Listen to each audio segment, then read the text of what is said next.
Hello everyone, welcome to all of you in online classes of New Malwa Senior Secondary School Mallan.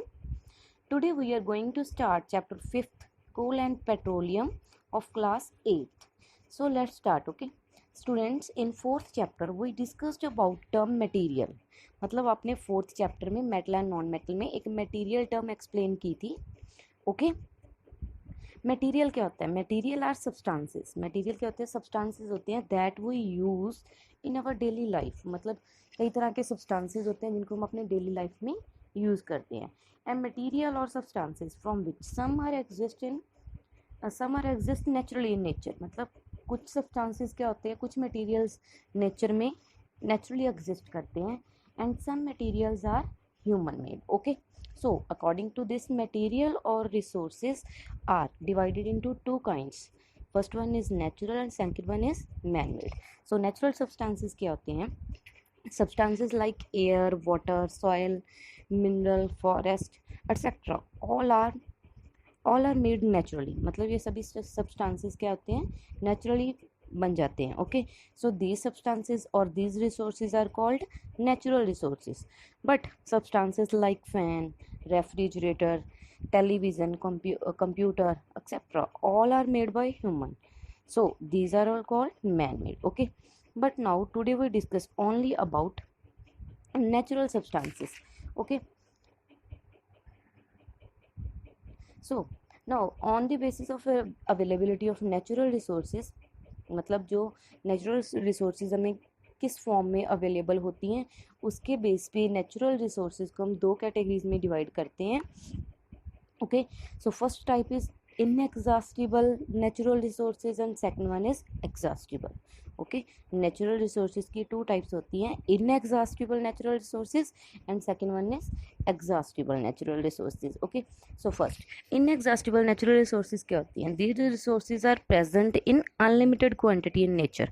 मतलब जो resources nature में unlimited मतलब बहुत ज़्यादा amount में, उसके कोई लिमिट नहीं होती, बहुत ज़्यादा अमाउंट में प्रेजेंट होती हैं and are not likely to be exhausted by human activities. And human use के कारण, मतलब ह्यूमन एक्टिविटीज़ के कारण वो रिसोर्सेज क्या एग्जॉस्ट मतलब ख़त्म नहीं होती हैं. उनको हम क्या बोलते हैं? Inexhaustible natural resources. Like sunlight. Sunlight हम कितने टाइम से यूज़ करते आ रहे हैं, डेली अपनी लाइफ में यूज़ करते हैं, लेकिन सनलाइट ख़त्म नहीं होती ना. ऐसे एयर.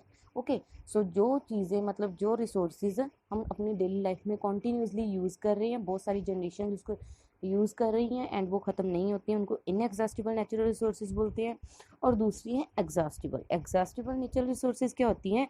जो नेचर में एक लिमिटेड क्वांटिटी में प्रेजेंट होती है. मतलब उनकी एक लिमिट होती है, बस उस लिमिट के बाद वो चीज़ें ख़त्म होनी स्टार्ट हो जाती हैं. Okay, and can be exhausted. वो ख़त्म होती हैं अगर हम उसको कॉन्टीन्यूसली यूज़ करते हैं. Okay, example forest. अगर हम फॉरेस्ट को कॉन्टीन्यूसली यूज़ कर रहे हैं, कट कर रहे हैं, तो वो ख़त्म होंगे. Minerals like coal, petroleum, natural gas etcetera. Okay, so in this chapter we will learn about exhaustible natural resources. तो इस चैप्टर में हमने इन्हीं एग्जॉस्टिबल नेचुरल रिसोर्सेज के बारे में पढ़ना है. Okay, like coal, petroleum, natural gas, these are resources. These all exhaustible natural resources क्या होती हैं? Dead remains. मतलब जो लिविंग ऑर्गेनिजम्स होते हैं उनके जो डेड बॉडीज़ होती हैं या फिर जो डेड रिमेन होता है ना, उससे बनती हैं. इसीलिए इन सभी को क्या बोला जाता है? Fossil fuel. ओके, सो जो एग्जॉस्टिबल नेचुरल रिसोर्सेज होते हैं एंड जो डेड रिमेन से मतलब प्रोड्यूस होते हैं उनको क्या बोलते हैं? Fossil fuel. Okay, so first fossil fuel आपका क्या है? कोल. ओके, सो वो फर्स्ट टॉपिक इज कोल. हाँ जी, हाँ जी. कोल क्या होता है? आपने मे हैव सीन कोल और हियर्ड अबाउट इट. आपने कोल को देखा भी होगा या फिर इसके बारे में सुना भी होगा. ओके, कोल क्या होता है? इट इज़ हार्ड होता है एक स्टोन की तरह and black in colour. Okay, coal जो आपने देखा है नॉर्मली वो क्या होता है? ब्लैक कलर का स्टोन होता है. ओके, एंड कोल को हम एक फ्यूल की तरह यूज़ करते हैं खाना पकाने के लिए, टू कुक फूड. एंड पुराने टाइम में जो रेलवे इंजन्स होते हैं उनमें कोल को डाला जाता था स्टीम प्रोड्यूस करने के लिए, जिसके कारण वो रेलवे मतलब ट्रेन्स वगैरह चलती थी। एंड थर्मल प्लांट्स में भी कोल को यूज़ किया जाता है इलेक्ट्रिसिटी प्रोड्यूस करने के लिए।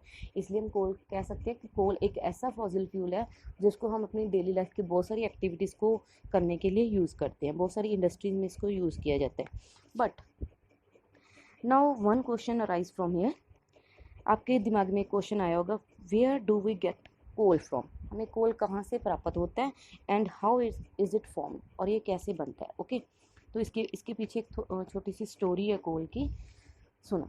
इसमें क्या होता है, अबाउट 300 मिलियन ईयर्स अगो, मतलब 300 मिलियन साल पहले, अर्थ had densed forest in low lying wetland areas, मतलब अर्थ के ऊपर बहुत सारे फॉरेस्ट, मतलब डेंस संघने फॉरेस्ट थे, जंगल थे।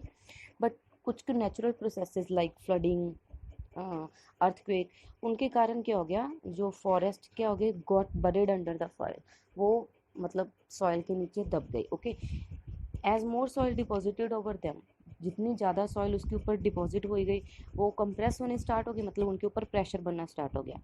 एंड टेम्परेचर, जब जब हम नीचे जाते हैं, धरती के नीचे जाते हैं, तो उसका टेम्परेचर भी ज़्यादा होता है।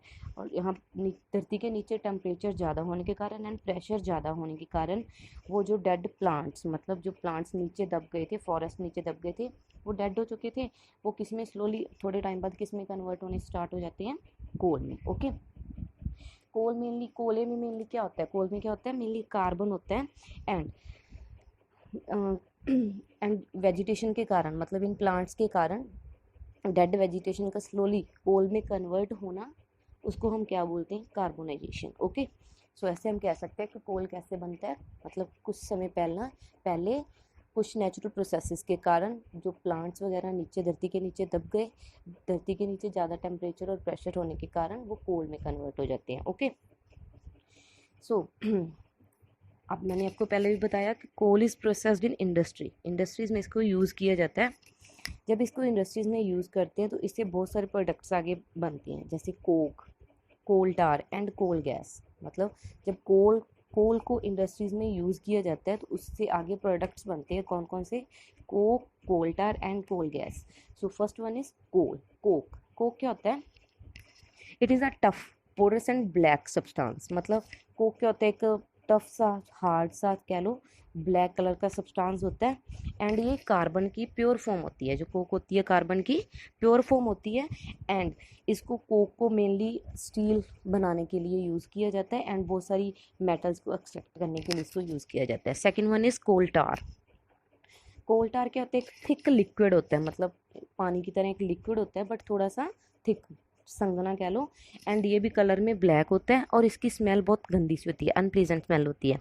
ओके और ये जो कोल्टर होता है 200 सब्सटेंसेस का मिक्सचर होता है। ओके एंड जो प्रोडक्ट्स कोल्टार से बनते हैं उन प्रोडक्ट्स को हम स्टार्टिंग मटेरियल की तरह यूज़ करते हैं कुछ नए प्रोडक्ट्स बनाने के लिए, जैसे डाइज वगैरह बनाने के लिए, ड्रग्स बनाने के लिए, परफ्यूम्स बनाने के लिए, पेंट्स बनाने के लिए, फोटोग्राफिक मटेरियल बनाने के लिए कोल्टार को as a starting material use किया जाता है। ओके नेक्स्ट थर्ड प्रोडक्ट कौन सा था, कोल गैस क्या होती है, मतलब एक गैस होती है जो कोल से ही प्रोड्यूस होती है। ओके जब कोल से कोक बनता है तब ये गैस प्रोड्यूस होती है। ओके जब कोल से कोक बनता है तो कौन सी गैस प्रोड्यूस होती है, कोल गैस। एंड इस कोल गैस को भी बहुत सारी इंडस्ट्रीज वगैरह में यूज़ किया जाता है। ओके सो ये तो हमारा कोल की आगे जो टर्म्स थी, मतलब कोल हमने एक फॉसिल फ्यूल की तरह जो हम यूज़ करते हैं उसकी आगे टर्म्स थी। सेकंड हमारा जो फॉसिल फ्यूल था वो क्या होता है, petroleum. Okay you know that petrol is use as a fuel in light automobiles, आपको पता है पेट्रोल को आप यूज़ करते हो मतलब मोटर व्हीकल्स में, जैसे motorcycle, scooter, cars. Okay and जो heavy motor vehicles like truck, tractors, उनमें आप डीजल को यूज़ करते हो। ओके मतलब पेट्रोल, हम बात कर रहे हैं पेट्रोलियम की, लेकिन उससे पहले पेट्रोल, जो पेट्रोल हम छोटे व्हीकल्स में यूज़ करते हैं, बड़े व्हीकल्स में डीजल को यूज़ करते हैं। ओके ये दोनों पेट्रोल एंड डीजल किससे बनते हैं, पेट्रोलियम से। Okay petrol and diesel are obtained from a petroleum. Okay अब नेक्स्ट क्वेश्चन आपके लिए ये है, do you know how petroleum is formed, क्या आपको पता है जैसे कोला जो प्लांट्स के नीचे, धरती के नीचे दबने से बन गया, और पेट्रोलियम कैसे बनता है। ओके, सो पेट्रोलियम कैसे बनता है, लिसन बच्चे। Petroleum was formed from organism living in the sea. Okay, जैसे मैंने आपको बताया कोल जो होता है वो तो प्लांट से बनता है, लेकिन जो पेट्रोलियम होता है वो भी डेड ऑर्गेनिज्म से ही बनता है।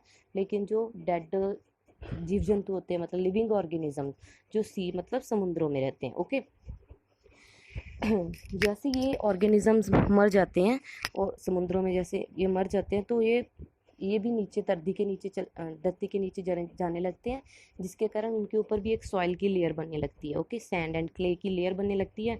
जैसे ही वो लेयर थोड़ी सी थिक होने लगती है, मतलब उसके ऊपर और सैंड आ जाती है, तो उसके हाई टेम्परेचर और प्रेशर हो जाता है। ओके, तो हाई टेम्परेचर और प्रेशर होने के कारण ये डेड ऑर्गेनिजम्स किस में कन्वर्ट हो जाते हैं, पेट्रोलियम में। पेट्रोलियम के साथ साथ इसमें नेचुरल गैस भी कन्वर्ट होती है।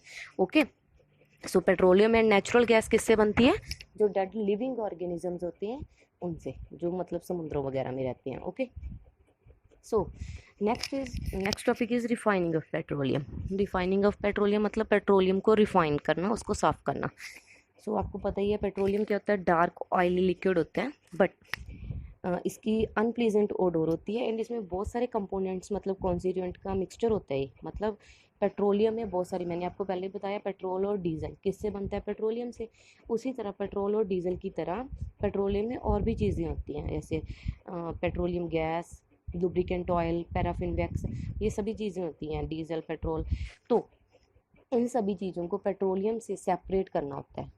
इन सभी चीज़ों को पेट्रोलियम से अलग अलग टेम्परेचर पे हीट करके इन सबको सेपरेट कर लिया जाता है। उस प्रोसेस को हम क्या बोलते हैं, रिफाइनिंग। ओके, एंड इस प्रोसेस को जो पेट्रोलियम रिफाइनरीज होती हैं उसमें उसमें किया जाता है। ओके, सो हमारा थर्ड फॉसिल फ्यूल क्या था, नेचुरल गैस। नेचुरल गैस भी एक इम्पोर्टेंट फॉसिल फ्यूल है, बिकॉज जो गैस है उसको ट्रांसपोर्ट करना बहुत इजी होता है। ओके, सो नेचुरल गैस की एग्जांपल जैसे सीएनजी हम घरों में यूज़ करते हैं, गैस सिलेंडर्स में आती है, या फिर ऑटोमोबाइल्स में यूज़ करते हैं, और इस गैस को ट्रांसपोर्ट करना इजी होता है। सो इसीलिए मतलब इस नेचुरल गैस को पावर जनरेशन की तरह भी यूज़ किया जाता है, मतलब एनर्जी प्रोड्यूस करने के लिए। और इसको व्हीकल्स में यूज़ किया जाता है क्योंकि इससे पोल्यूशन बहुत कम होता है, it is less polluting. Okay, and जो नेचुरल गैस होती है वो क्लियर फ्यूल होता है, इसीलिए इसकी कोई ज़्यादा लिमिटेशंस भी नहीं होती है। ओके, एंड इसकी एडवांटेजेस बहुत सी हैं, जैसे it can be use directly for burning in Holmes.